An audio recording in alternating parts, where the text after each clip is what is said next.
அப்பம் எப்படி பண்ணுறதுன்றது சொல்கிறேன். ஸ்வீட் அதாவது ஜாகரி போட்டு அப்பம், வெல்லம் போட்டு அப்பம் எப்படி பண்ணுறதுன்றத சொல்கிறேன். இது வந்து பாருங்கள், ஒரு 1/4 கப் கோதுமை மாவு எடுத்திருக்கேன், 1/4 கப் அரிசி மாவு எடுத்திருக்கேன். இப்போது இது ரெண்டும் எடுத்ததுனால இப்போது 1/2 கப் வந்து நீங்கள் வெல்லம் எடுத்துக்கணும். உங்களுக்கு ஸ்வீட் அதிகமாக ஈக்குவலாக வேணும்னா நீங்கள் 1/2 கப் எடுத்துக்கலாம்.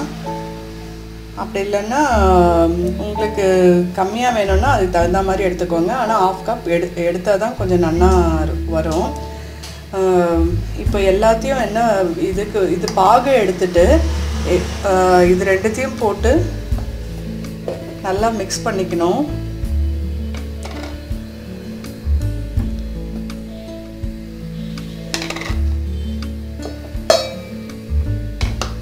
இப்போ ஒரு பாத்திரத்தில் இது ஒரு 1/2 கப் எடுத்துட்டு இதை வந்து கொஞ்சமாக மூழ்கிற அளவுக்கு தண்ணி விட்டு அதை கரைச்சி ஃபில்ட்ரு பண்ணிவிட்டு அதுக்கப்புறம் இதில் சேர்த்து நம்ம அப்பம் பண்ணலாம். இப்போது இது கொஞ்சமாக ஹீட் பண்ணி அதை எல்லாமே அதை கரைய வச்சு அது மூழ்கிற அளவுக்கு தண்ணி வச்சு இப்போ எல்லாமே இது கரைஞ்சிருக்கு. இதை ஃபில்ட்ரு பண்ணிக்கலாம். வெல்லத்தில் எப்பவுமே கொஞ்சம் டஸ்ட் ஏதாவது இருக்கும், அதனால் அதை ஃபில்ட்ரு பண்ணி யூஸ் பண்ணிக்கோங்க.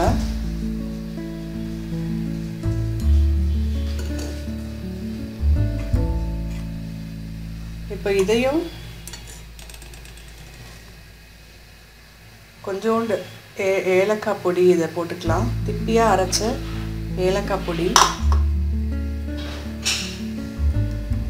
பொடி கொஞ்சமாக தூர.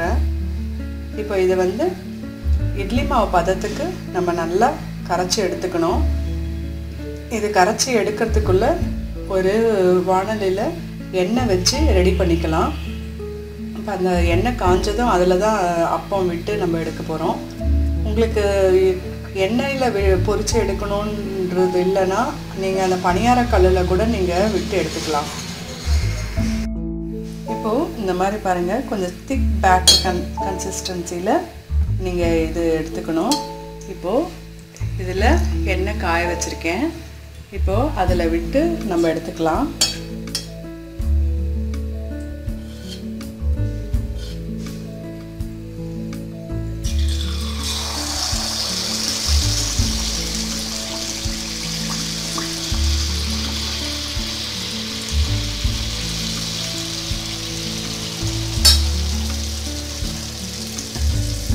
இப்போது இந்த மாதிரி அப்பம் பார்த்தீங்கன்னா பாருங்கள், எழும்பி வருது பாருங்கள்.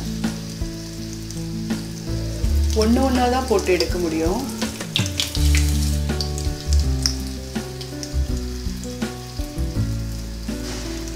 நம்ம ஒரே சமயத்தில் 2-3 போட முடியாது.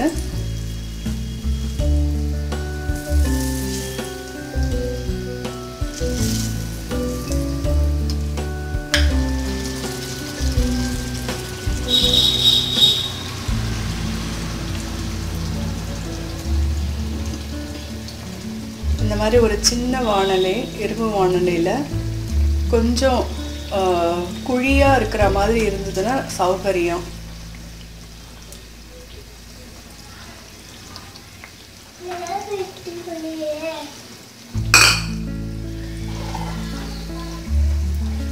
இப்போ இதில் பார்த்தீங்கன்னா இந்த ஓரத்தில் எல்லாமே நல்லா கிறிஸ்பாக வரும்.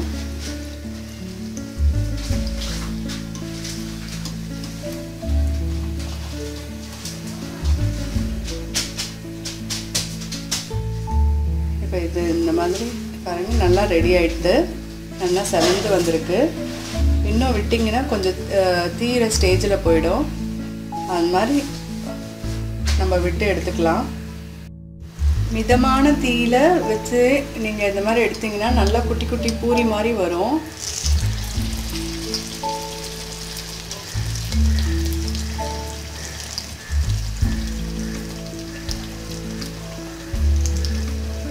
இதை வெந்துட்டு நம்ம எடுத்துடலாம். பாருங்கள், அடுத்தது ஒன்று போட்டிருக்கேன். இது நல்லா எலும்பி வந்திருக்கு. இதில் பேக்கிங் சோடாவோ எதுவுமே போடலை. இதே மாதிரி நீங்களும் பண்ணி பார்த்துட்டு உங்களுடைய ரிவ்யூஸ் எனக்கு கொடுங்க. தேங்க்யூ.